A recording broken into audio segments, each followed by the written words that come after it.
Hey guys, welcome to this month's episode of On the Ground Floor, a place where we can learn from the real life stories of worship leaders. I'm so glad to have you guys here. And today we're going to be mentioning an episode from our sister podcast, Theology in Motion, that our panel uses as a springboard for our conversation. I'd encourage you to check that podcast out by clicking the link in our show notes. And for our YouTube viewers, just click this link right up here. And with that, let's get started on the ground floor.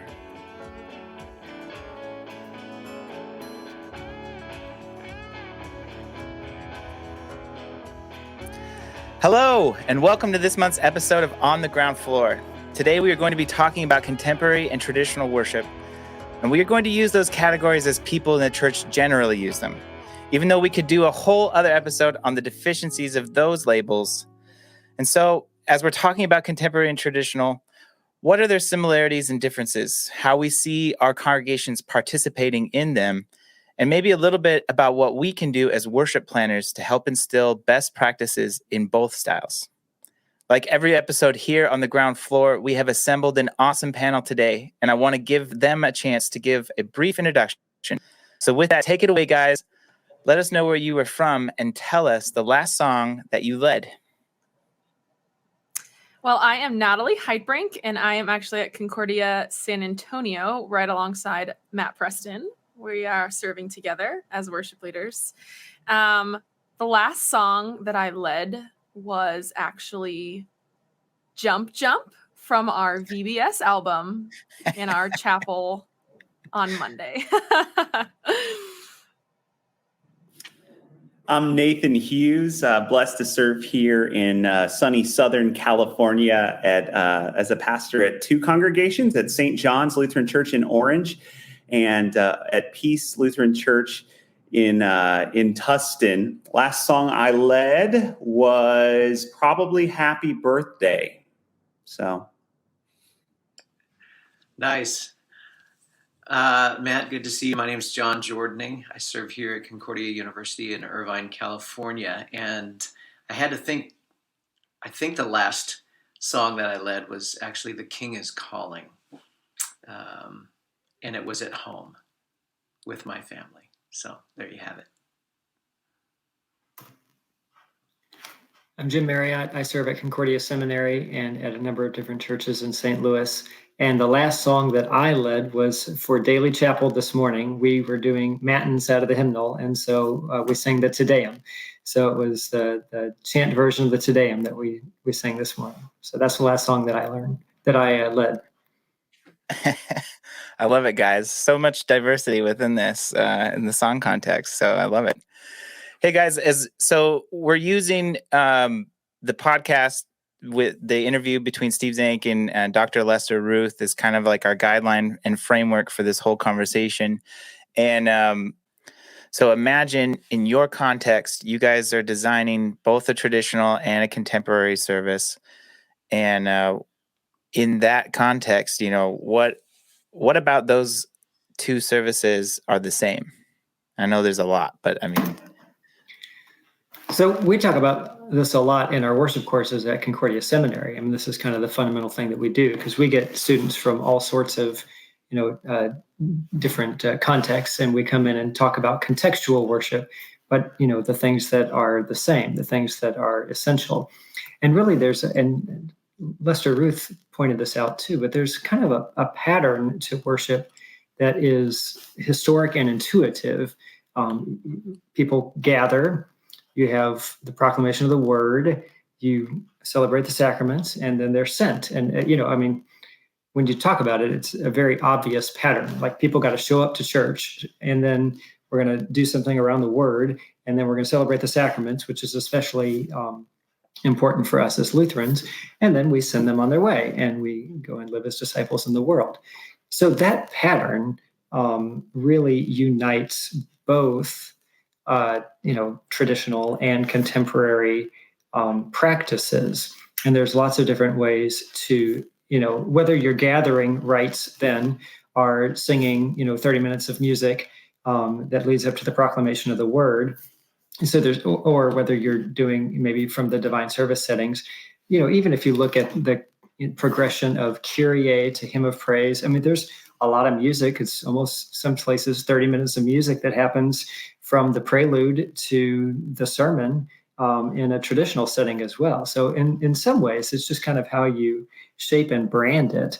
But we all follow this basic pattern together of gather, word, sacrament, and then we send people.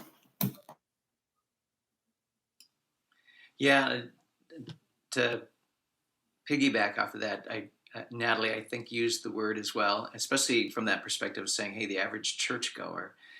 But that idea of branding services, Dr. Ruth talked a little bit about that in, I can't remember what section, but basically just talking about how the terms sort of came to be because of that branding effort, so that people knew what they were getting.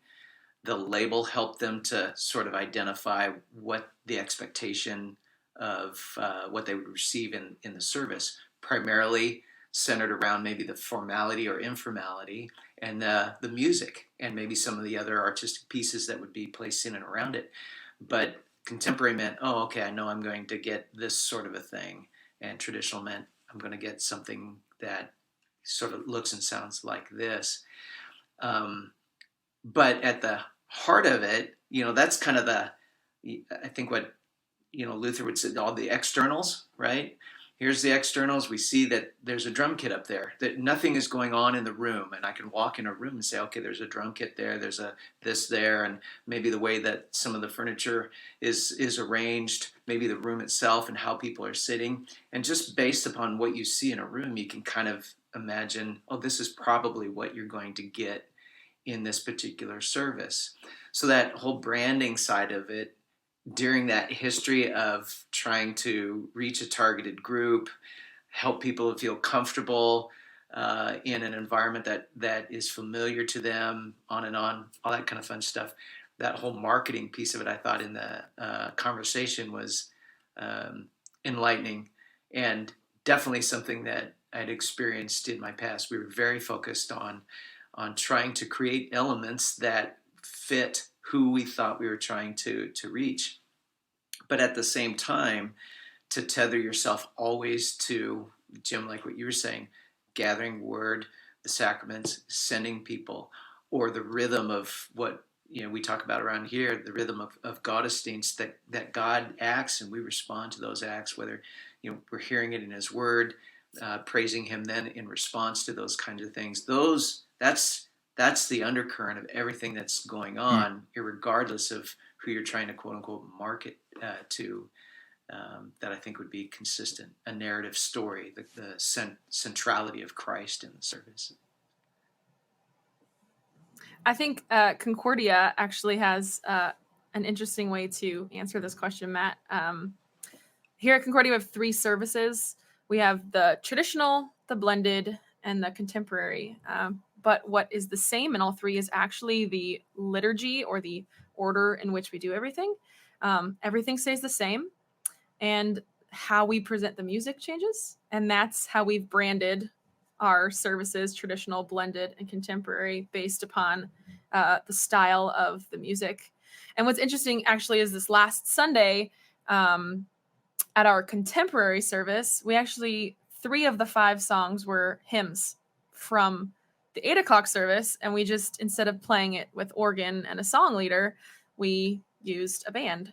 And so for us at Concordia, our services are pretty much the same, with the exception of how we present the music. And we do try to blend the 2 together as well as we can.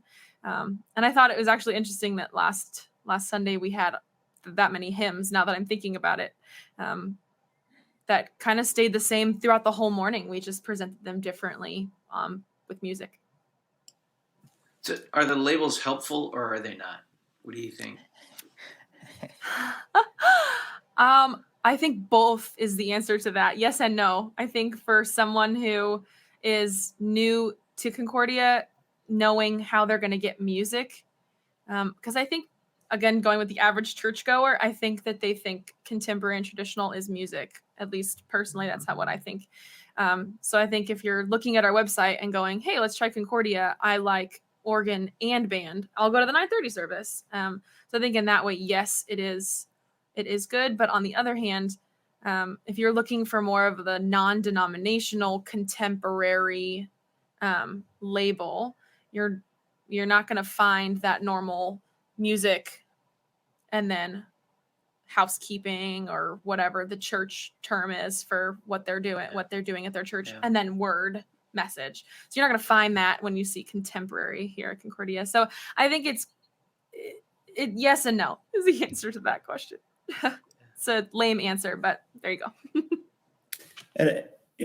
Thank you for that. That was great. I think so. In a previous context that I was able to serve in, we were asking some of these questions, and we got pastors together, worship leaders together, and we started to sort of say, okay, what are those essentials? What are those non-negotiables that every service we do here at this church must have? You know, what story are we trying to tell as we gather together through these various elements? And once we sort of all agreed on those things, it gave us a structure to be creative. And that was really helpful. I think it brought some unity. That way we could, when our parishioners would ask us, why are you doing these things? We would say, well, we all agreed this is what we were trying to do. And it allowed it to be a little more unifying rather than divisive. Yeah, I appreciated in the podcast with Dr. Ruth, him referring to looking at the written page of a liturgy, and he referenced it as being like a play-by-play from a football standpoint. And if anybody during college football season or any sport that you love, you tune into the ESPN app and you're looking at the one by one, you're waiting for the next play to show up to, it's like such and such ran for 5 yards, up the middle or something, like first down, but just a play by play. And his comment is just saying that's very different. That's absolutely what's going on in the game. Action after action after action in a very linear form. But when you actually experience the game, watching those plays happen, it's a totally different experience. I remember early on, way back in the 90s, churches or people asking, hey, can we get an order of service that you guys do at your church? And I would always respond with well, I can send that, but that order of service doesn't necessarily really embody everything that would happen in the service. Yeah. It would just be very two-dimensional, and it could be helpful. That's up to them. But what that plan actually did in real time and how it was experienced, you can't recreate that and hand that over to somebody else. And I think that maybe in those days, maybe still today, that can be some of the challenge that practitioners have if they'll experience something somewhere else and they'll want to just recreate that in their own space, and sometimes scratch their heads wondering why. Well, that just really didn't happen the way that we wanted it to happen. And then maybe worst case scenario is you sort of blame your own congregational members, your own band, or your own people for not being passionate enough or something like that. When in reality is that you can't recreate that context and just import a service and expect the same thing to happen. So just to ask a question off of that, if y'all don't mind, one of the things I'm wrestling with is this idea of moving us past the attractional into kind of this more missional minded type performance of faith. I mean, I talk about liturgy as the performance of faith, not just the words on the page, but actually how it forms disciples to be in the world. This kind of new obedience that we're called to live. So it strikes me, even Natalie, what you were saying a little bit before about, which I think it sounds very intuitive to what you say about what's going on at Concordia, and John, what you're talking about with people wanting to see, what are the orders of service? How do we get people to move past seeing Sunday morning as the place where it's happening, rather than, Sunday being this like rehearsal for the daily life. And maybe that's not where we're going today, but I think that's a big thing for both contemporary and traditional, that they're both attractionally oriented.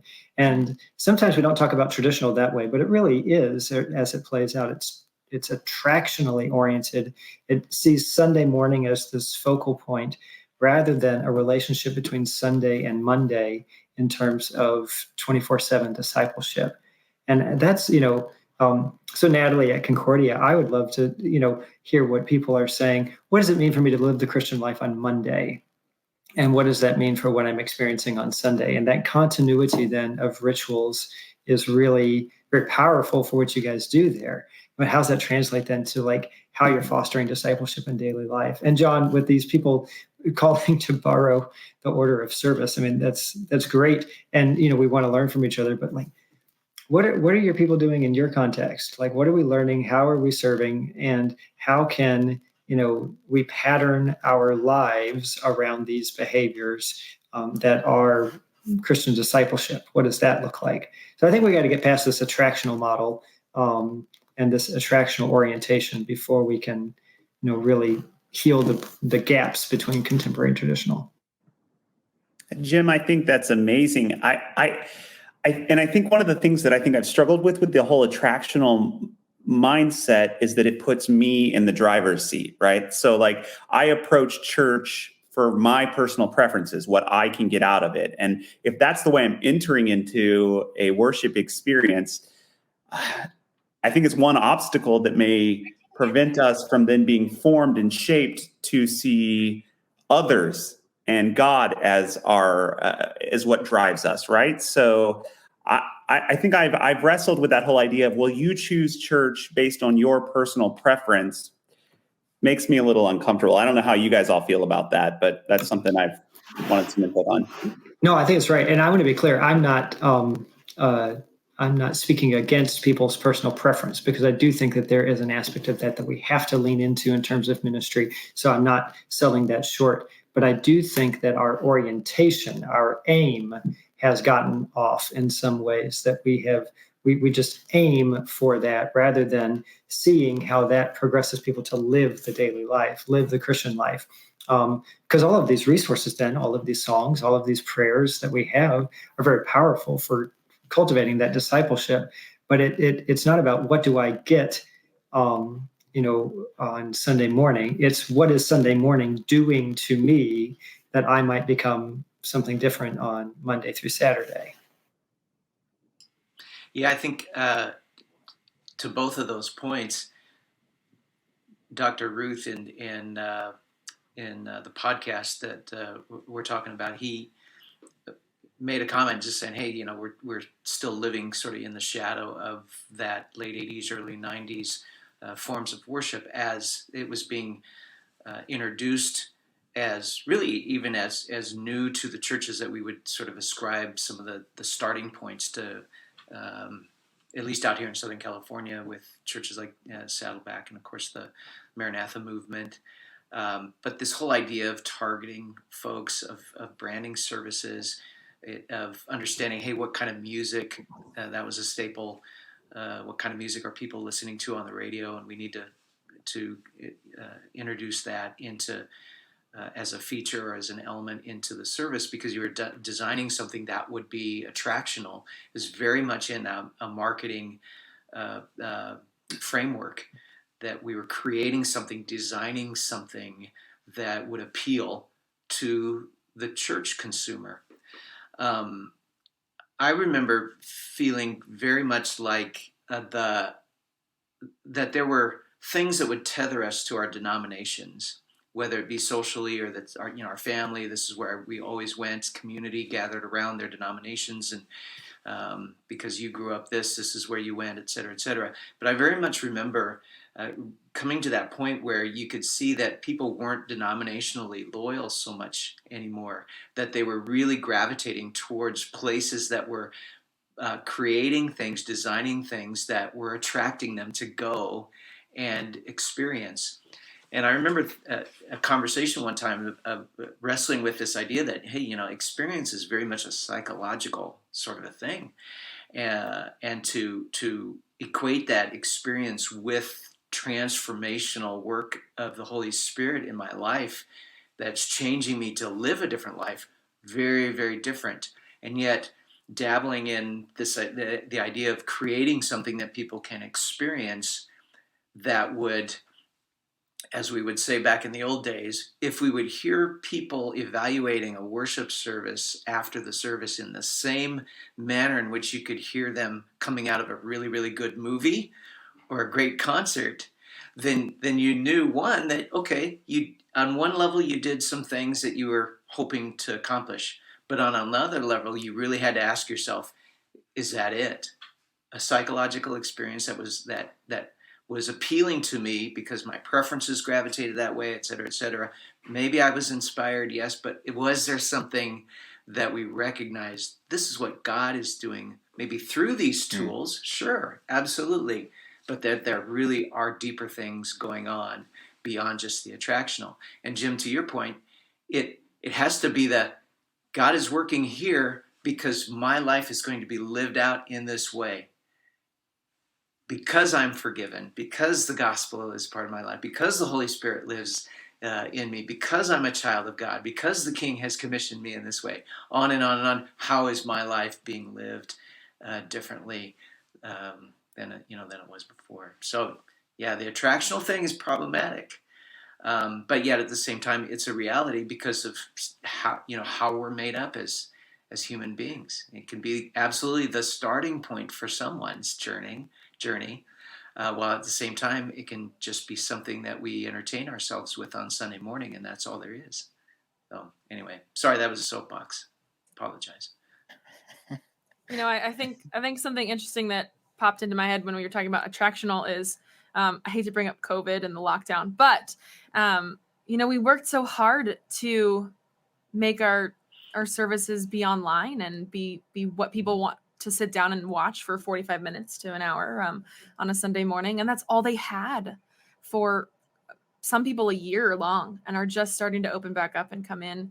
And so how do we bring those people back to in room once they feel comfortable or whatever? But on top of that, like here at Concordia, that's all we had for a couple months. Our ministries couldn't open to back up. We couldn't have Sunday school. We couldn't have youth group. We couldn't have adult Bible class or life groups meeting.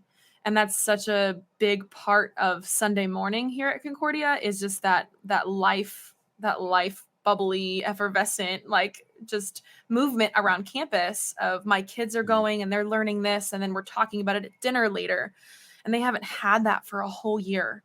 And then now we're bringing all these things back, slowly trying to bring things back intentionally and doing things to cohesively, I guess. But how do we bring that back and keep this, what they were watching for a year through their screen or their TV with their family around? And how do we engage them back on campus so that they are attending weekly or however often they show up? But when they do come, are they feeling the same? Are they able to connect the same way that they were when my face was this big, worship leading to them, on the screen? Like when I was worship leading, like this is how big my face was, and you could see me and my expressions. And now you're sitting all the way in the back of the room. Does that translate differently? How's that going? But going to what you were saying with attractional, I think for a year, it's been very attractional on your screen to see the worship happen right there in front of your face. And now how do we navigate bringing that back? It's totally off the topic of traditional versus contemporary, but it popped into my head. And so I figured I'd throw that out there. No, this is a great, you guys are like on the planning team for the podcast, because next month we're going to be talking about, Steve's bringing in Matthew Kamick to talk about work and worship, and how, to Jim's point, like how worship is more, the commercial, I guess I would say, is like so many times we encourage people to leave their troubles at the door and come into worship. And the idea that Steve's going to be talking about in that podcast is maybe kind of the opposite, where God God wants to be a part of your work, and God wants to be a part of the rest of your week. And he wants your worship to reflect that as well. So you guys better come back next month, I guess. We got a whole nother time to talk about it. I think one of the things for me, I'm kind of jump around here, but with Dr. Ruth had a hot take at the end of the podcast there, and he talked about the differences between contemporary and traditional worship for most of it, and then his kind of hot take at the end was he thinks that we're going to find this assimilation together, maybe, where we're going to be coming more together than we've been before, if not just the same.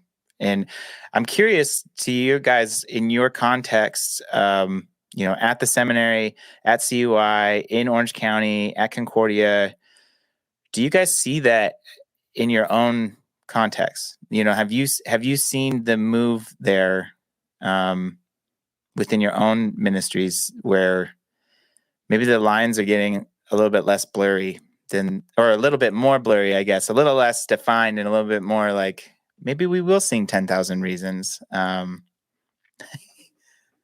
Discuss. Yeah, I think COVID, at least out here in Orange County, provided us with a unique opportunity to reinvent ourselves. And I think it came because people were hungry for community. We were under lockdown for I don't know how many months. So when we finally were able to start gathering together again, I think some of those things we might have elevated to a place of division. I want my worship this way, you can have yours that way, and we're two functional congregations in one place. Those things sort of disappeared a bit. And I don't know that I've been seeing them come back with much veracity like maybe they would have in the past. Our biggest service at St. John's right now is our 10th service, which is largely a meddling of multiple styles. Each week you might have a little something different out there. Instrumentation varies based on the week. There's hymns and modern songs. And that's kind of been I'd say the most attended service so far. And yes, it's outside. It's perceived to be the safest, and that might be one of the driving factors. But it's been really cool to see people getting to know each other who maybe didn't attend services, didn't even know that person was a member of the church, but now they're all together because COVID disrupted their patterns in their lives.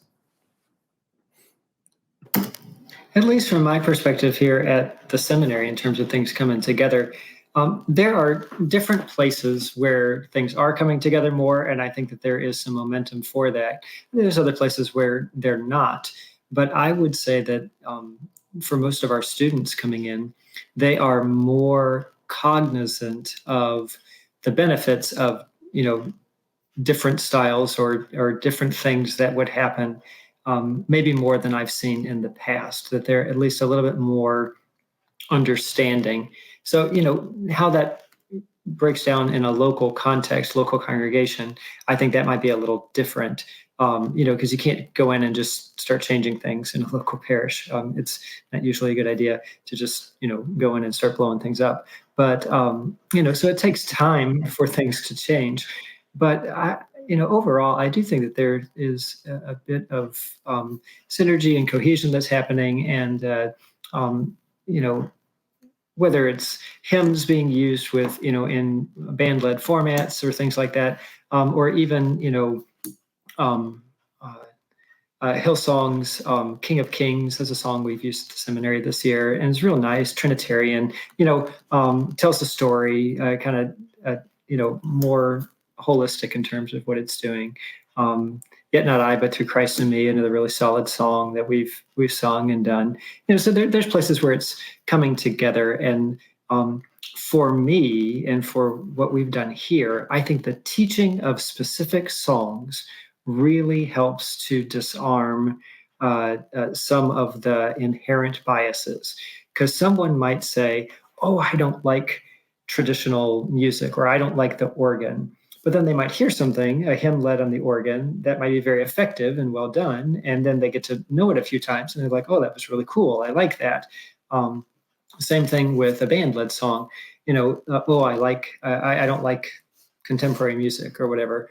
But then they experience a song and then it's, oh, I really like that song. And look, that song is telling the story and that song is very easy to sing. And yeah, so there's a lot of it is just, disarming biases and getting people to come together. So that's really where I try to focus my efforts is in bringing people together around those shared experiences.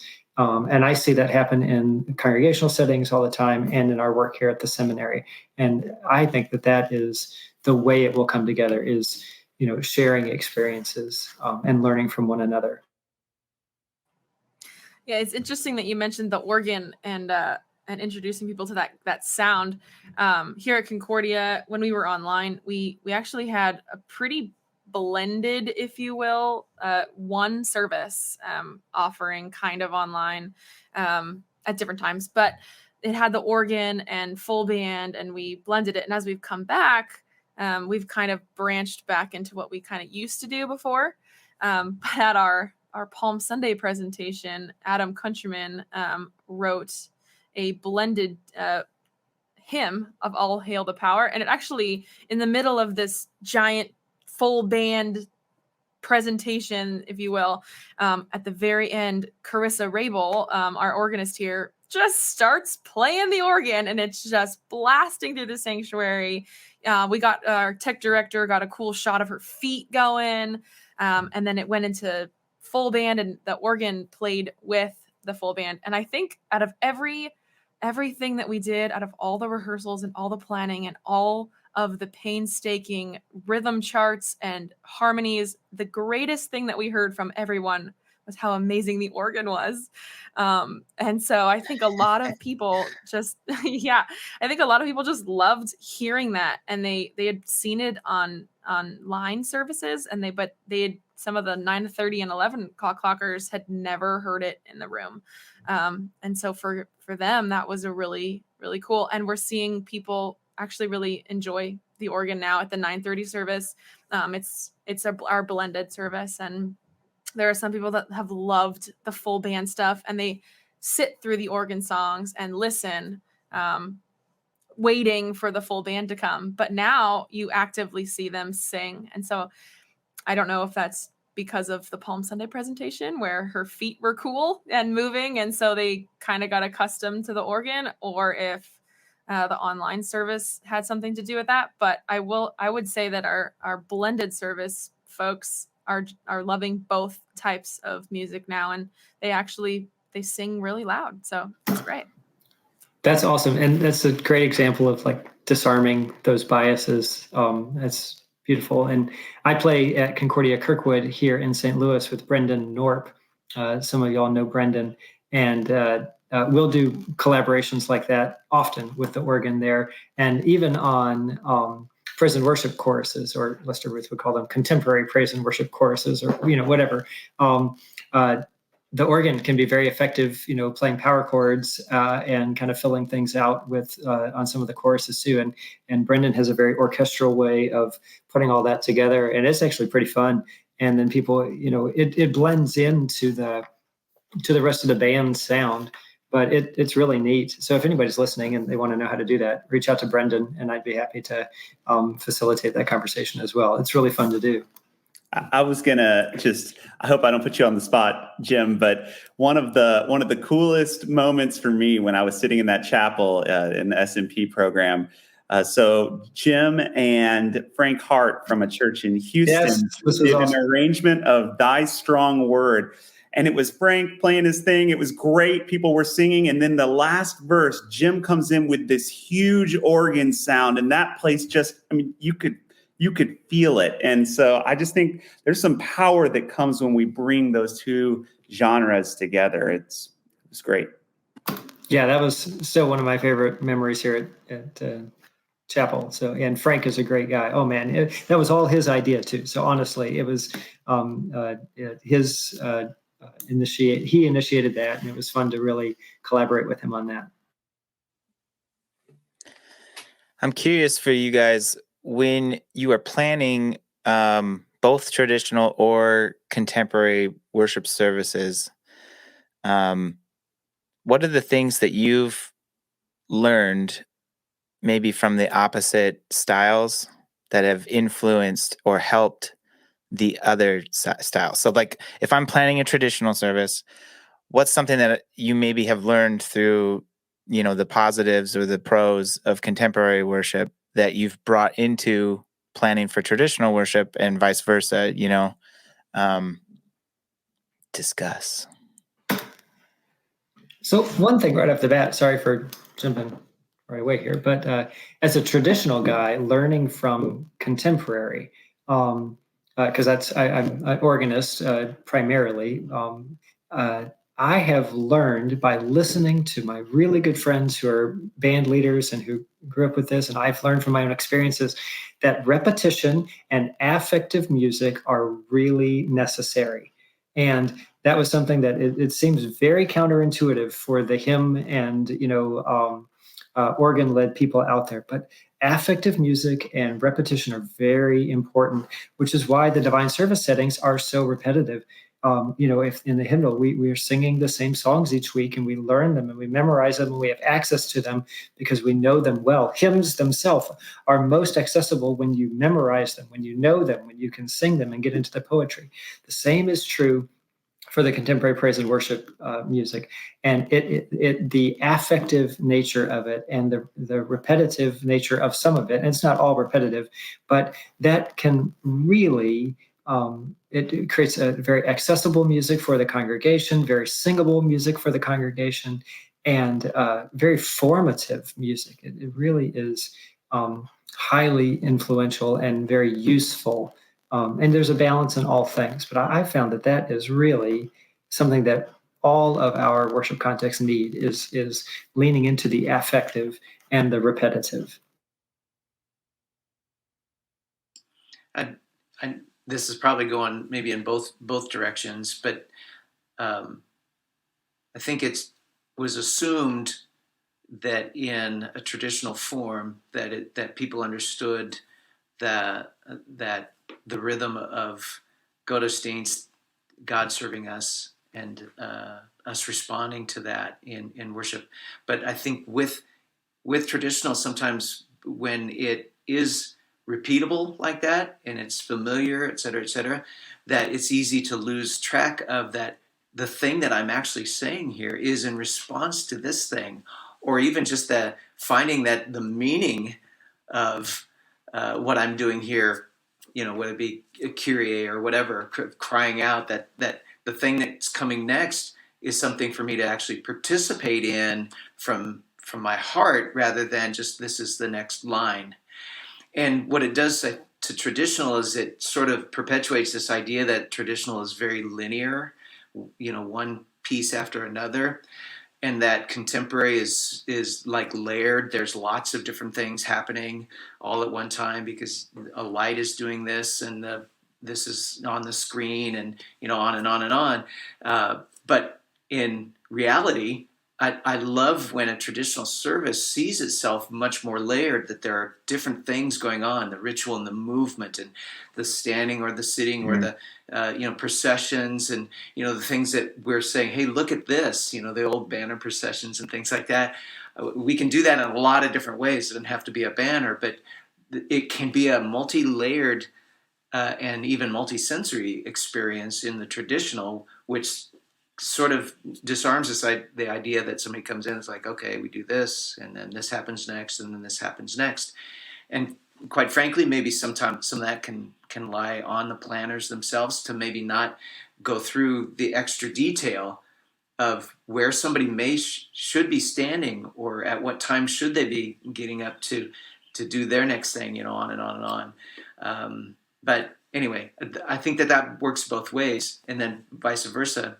From the contemporary side of it, to be very, very aware that we're not just putting together a 3-song set at the top that really kicks, but that it actually is tethered to our gathering and the why behind us being called out of, our lives here this morning and coming together face to face, talking about missing that piece of it. Almost around here, it's like, oh, we don't care what's being played. We just want to be in the same room together. When will that happen? And the aesthetic stuff behind, what's being played and what's being done, who cares? That's maybe too glib, but they wanted to be together. So there's that idea of understanding and knowing that we're being called into this place together on a Sunday, and not just to sing songs that get me up and feeling good, but that are actually drawing me into what is happening in the service, what God is doing there, and how I'm responding to that. Anyway. Yeah, I think there's a lot of things that one can learn from the other, but like you were just pointing out, I think there's two things that really come to my mind. And the first one you were just talking about is each song has a place and a reason why we're doing it. And you can see let's take the Lutheran service book. When you look at the service, divine service, whatever, number 1 or 2 or whatever you want to talk, there's an opening hymn and there's a confessional hymn, and the hymns have specific reasons why we do them. And I think in contemporary worship, it's easy to lose sight of that and just go, I really like this song, and so I want to sing this song, or I want to program this song, or I sing this song really well. I can really sing this song and put emotion behind it, so I'm going to program it in this spot. So I think contemporary learning from traditional, that there are reasons why we do what we do and how we flow through the service. But then the second thing I think contemporary sometimes misses that traditional might get a little more right, I guess, if you want to say, is being aware of the key in which we're singing. I think sometimes in contemporary, you'll hear people talk about, well, what key does a female sing this song in? Or what key can you really powerhouse this song? And we forget that there are people following us.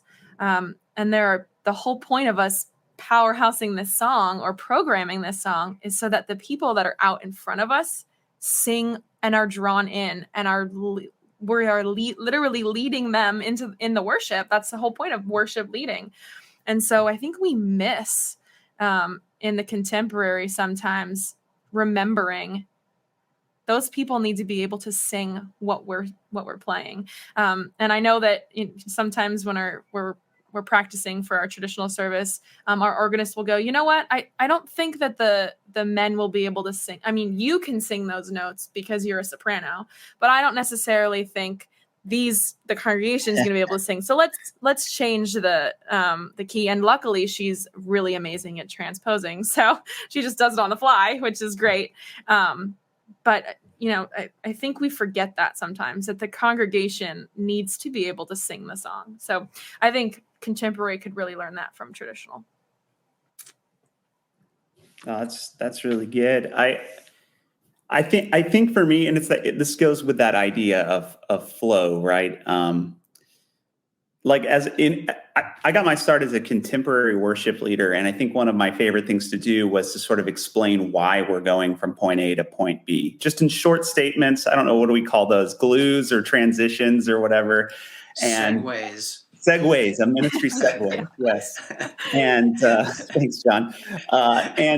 And I think when I first started leading traditional services, I was like petrified to deviate from what was formally written in the bulletin. And one thing I think it took me a little bit to get there was to bring in some of that freedom to explain, freedom to transition. Why are we doing this? To draw people into a moment in the traditional setting that I think I'm still working out, but I think it was definitely something I learned from one and was able to import it into the other.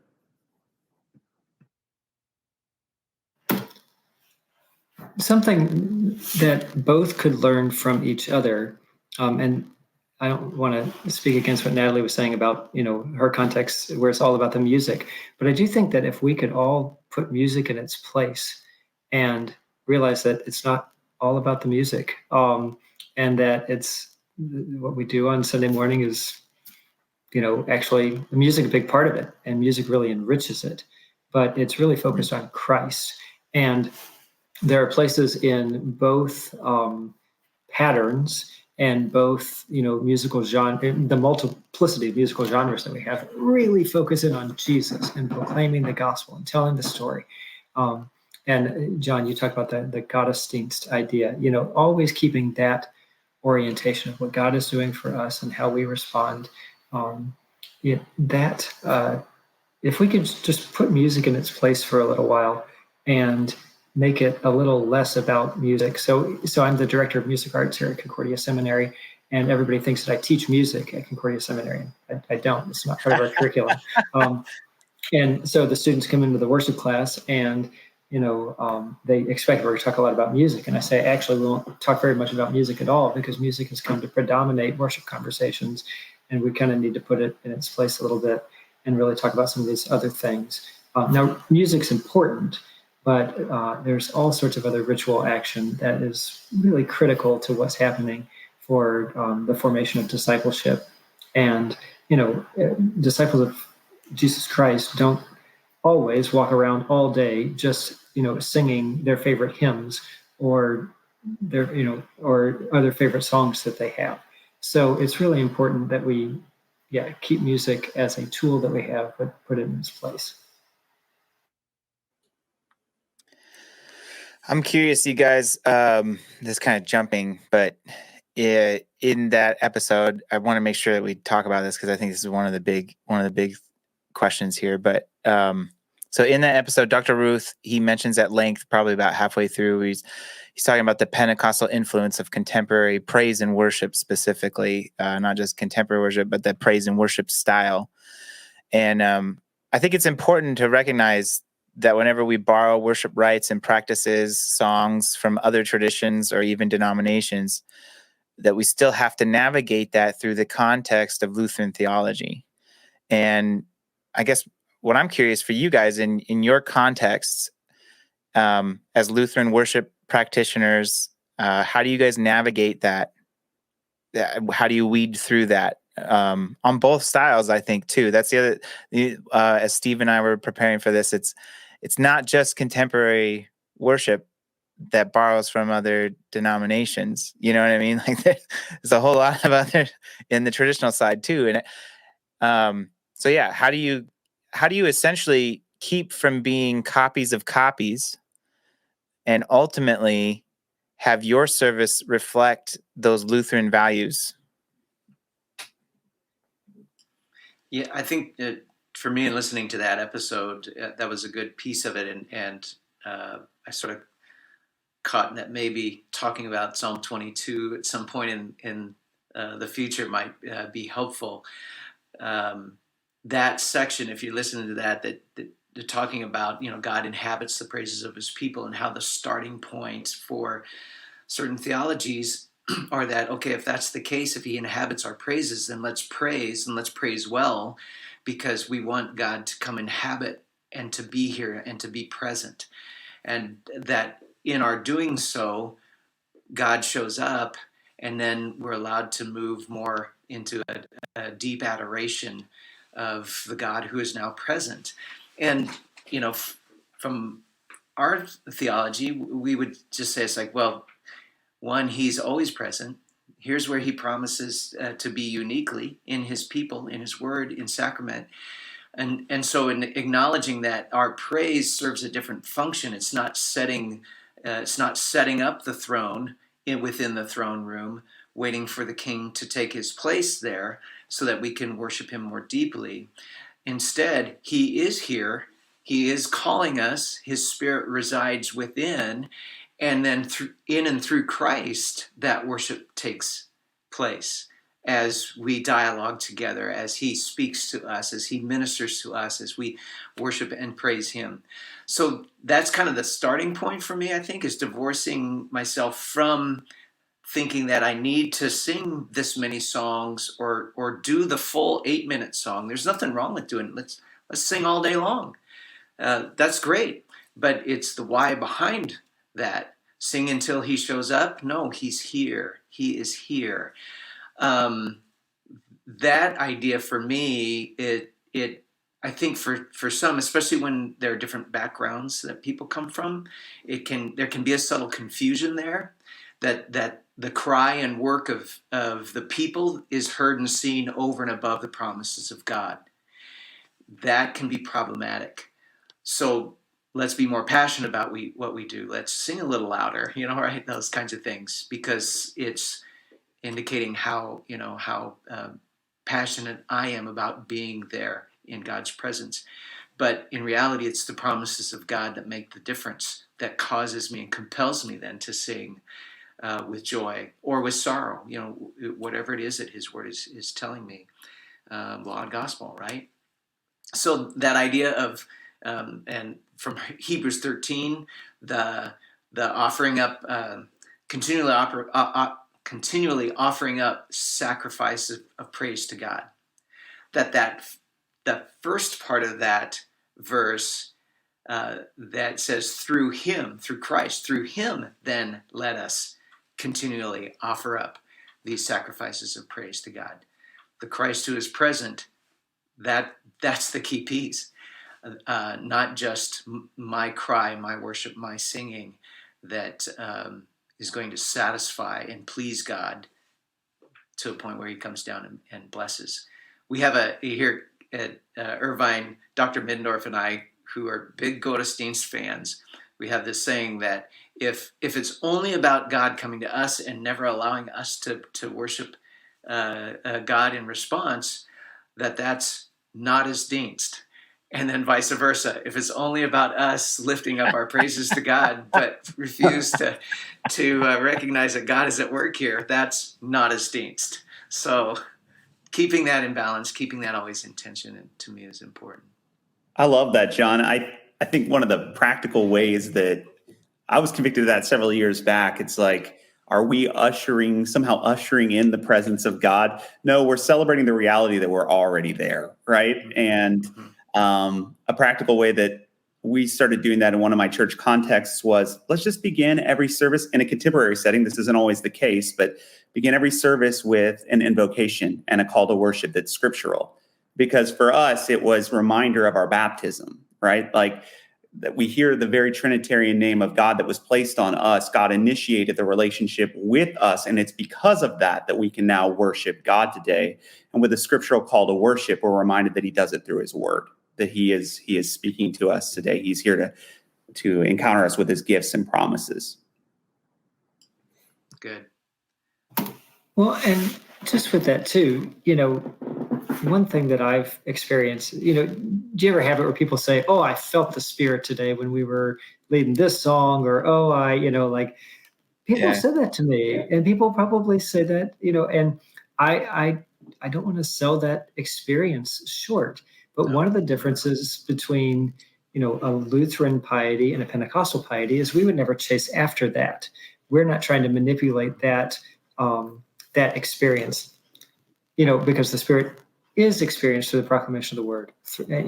God's presence is experienced through the administration of the sacraments and through the mutual conversation and consolation of God's people together. That's who and what we are in Christ. That will include music doing that from time to time. And so I just kind of give a high five when it happens and yay, right. Way to go. But so, there are other people that really get nervous when they say, well, did you really? How did you, how do you know? I wouldn't want to sell those experiences short as much as I wouldn't want to chase after them. And that's the balance, at least for me, in this kind of Pentecostal piety, is how do we acknowledge how the Spirit is working through the church, but not chase after what the Spirit is not doing. Leo Sanchez here talks about the Spirit is not a free agent. The Spirit does not, just work outside of what He says He's going to do. And I love that. But when we have faith in the Spirit, doing what the Spirit has said that He will do through the church, then, we can live into that and lean into that. So I think that's, for me, at least, an important distinction as well. Yeah, a huge amen to that. I think to deny what I believe God has created in us to interact with the beauty of music and what that does, and especially if that music is carrying the truths of Scripture with it, then that combination, and of course, that's Luther all the way. That combination of word and music is meant to touch us in ways that we may express it and just say, "I felt the Spirit." Well, it's the encounter with the word's going to do that, right? And music and its beauty, and especially if it's maybe something that we prefer, that our own spirit sort of resonates with, even more so than it makes us, I feel, attuned to receiving the message that is being sung. So if I'm praising God, it's one thing to read it, say it, know that it's coming from Scripture, that it is truth, and that God promises to absolutely be there in His Word as we say those words. But now set that to music and sing them allows me to participate differently within that worship setting, to express and respond differently. And to me, it's going to feel different. It will move me to tears sometimes because of that, of how the Spirit has enlivened me through art forms, through being together, through, the entire experience that's going on there. Yeah, and just to follow up on that quickly, you said at the end, John, music as art and as an art form. So one church that I'm a part of here in St. Louis has started using visual art much more extensively in their services. And that is very effective for creating this type of response and experience. And and it has reframed how I think about music then, that music is art and that it is an art form like these other art forms. So architecture does the same thing. Stained glass does the same thing. All of these things have an aesthetic value to them that speak in a different way and function in a different way than does, just the spoken word, let's say. So we have to value everything for what it can bring.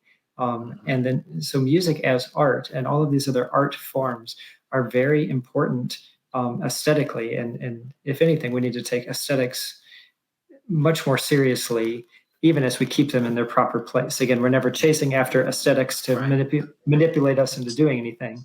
Yeah. But they do contribute. They're a part of. They have their place. It'd be like saying, "Hey, we're going to host a very important dinner commemorating something that's going on, at my house," and then the family agreeing that we're just not going to clean house. It's just fine. No, we clean up the aesthetic of our room, of our home, and to how we welcome people, what people experience when they come in. Is there music playing in the background? All of that is inviting. That's a part of who we are as a community, speaking to another that's coming into my home and saying, "Hey, welcome. You belong here. We're going to have a meal together." On and on. It's not just throw the Chick-fil-A out on the table.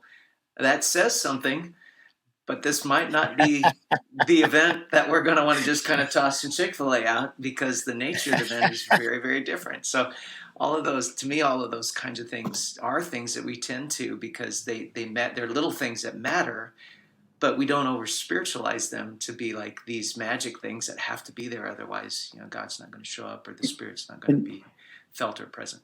Yeah, John, I feel, I don't want to put words in your mouth, but I think when you had a group of interns, worship interns in our Phoenix area, and I remember walking into our sanctuary and you were asking your group of interns, "What does this space tell you about what this church values?"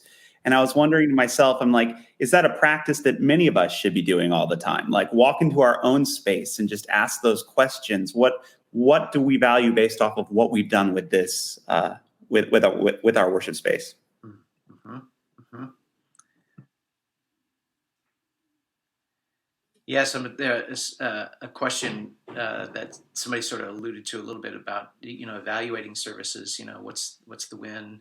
How do you know if you did what you set out to do on that particular Sunday morning. And there was a question that we would often ask, whether it still applies or not, but I think in light of some of the things that we were talking about, the question always is kind of asking, and particularly in fairness, asking it about our contemporary services back in the day.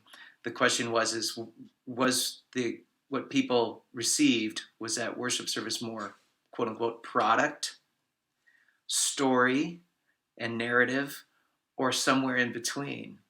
And those were the kinds of things that helped to us when you talk about value, is that, we would set the table, we'd set the house in a particular way. It would look and sound and feel a particular way, but not just for people to consume as a product, that hopefully they were hearing the story and the narrative of Christ and receiving from God the things that he promises he gives when we gather in his name.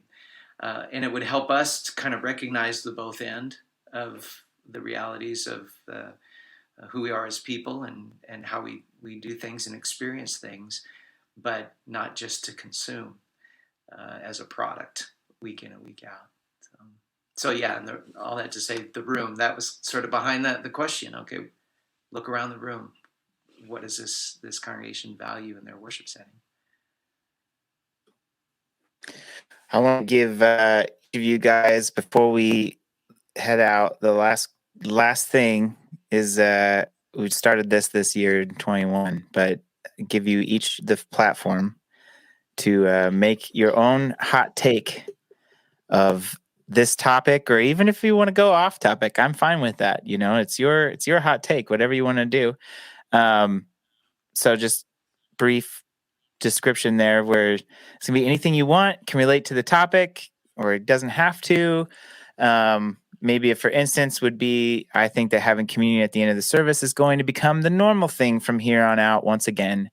And then just be willing to defend it or answer all the questions that are going to come your way. So who wants to go first? Hot take.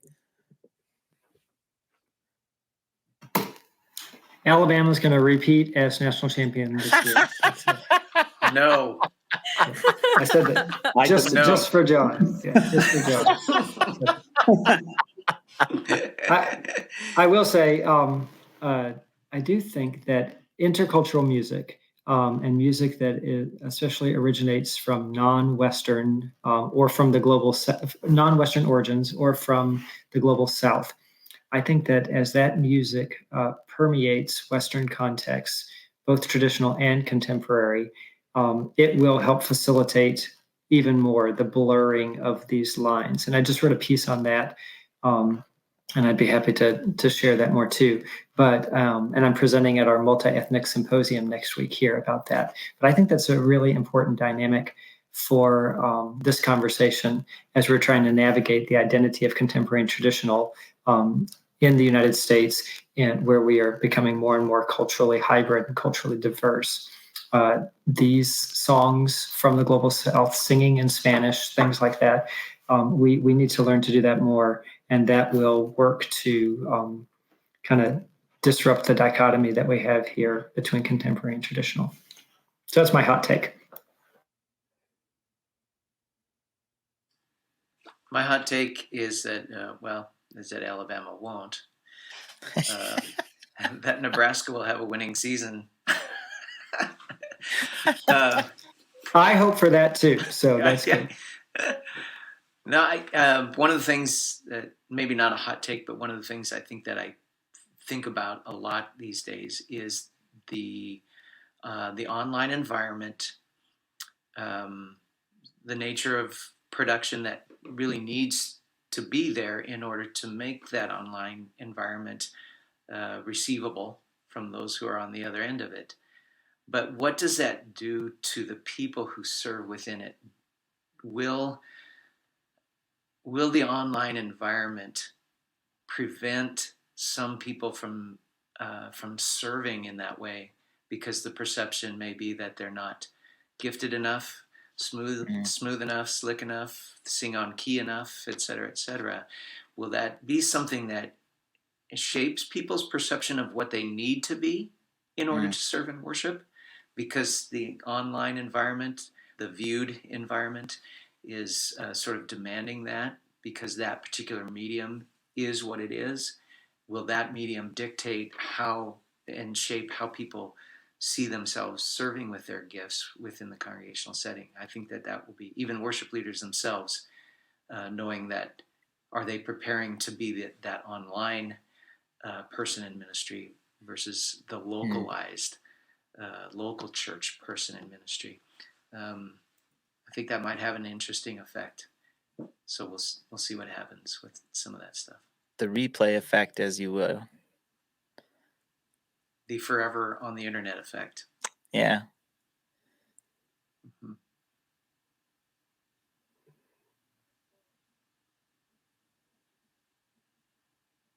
I love this. This is a little I think standoff here. we're both in a standoff over here, aren't we? I can stare for hours. So. I'll go. I think one of my hot takes. No. I think that sometimes as worship leaders, we get so bogged down with aligning our music. I know I'm going back to music there, Jim, but aligning the music that we choose, the hymns that we choose, aligning them with the sermon topic for the week. And that can have repercussions that kind of, I know you like music, Jim, but I think that can have repercussions that we don't necessarily think about. Like if we wait and pick the sermon hymn until the day of our rehearsal for our band, what does that do to our volunteers? What does that do to our band members who are practicing and getting ready for rehearsal that night?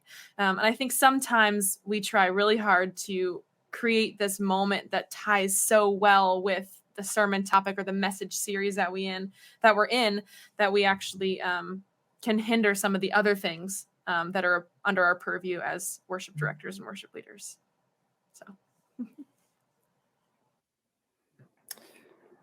My hot take is that I kind of alluded to it earlier, and this is just maybe a prayer for me. It's just that I pray that worship for many would become less divisive, that it wouldn't be a thing that divides but unites.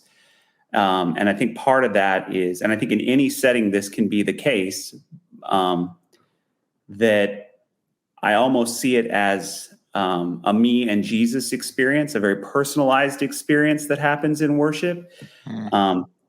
I pray, and I think this is happening because COVID sort of disrupted things in this last season, but that people are beginning to realize, oh, wait, I'm here with others.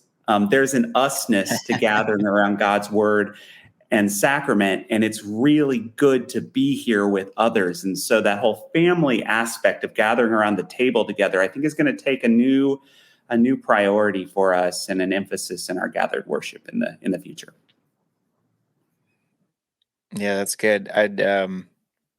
One of my favorite quotes from Dr. Ruth was when he was going on, he said, "I don't think anyone shows up Sunday morning that's going to put on the service and goes, I wonder how we could do this the worst way possible today. If we could just do that today, that'd be great." So I think that's true. Ultimately, like we're all trying to do the best we can in our context and for our people, and we're trying to serve the best way we can. So yeah, that's a good one. Well, guys, I am gonna say goodbye. We're gonna sign off, and thank you so much for today. Thank you for your time. Thank you for your words of wisdom.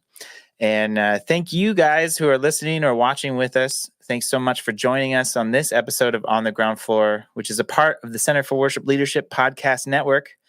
I hope you guys were encouraged by this conversation as much as I was. And if you are looking for more content or you just want to continue the conversation, head on over to our website, cwlonline.org, where you can find articles written by guest authors, our new Psalm library, free liturgies, and links to 2 of our other podcast shows here at the Center for Worship Leadership. Now, on behalf of myself and this episode's Ground Floor panel, thank you for spending your time with us today, and I will see you next month here on the Ground Floor.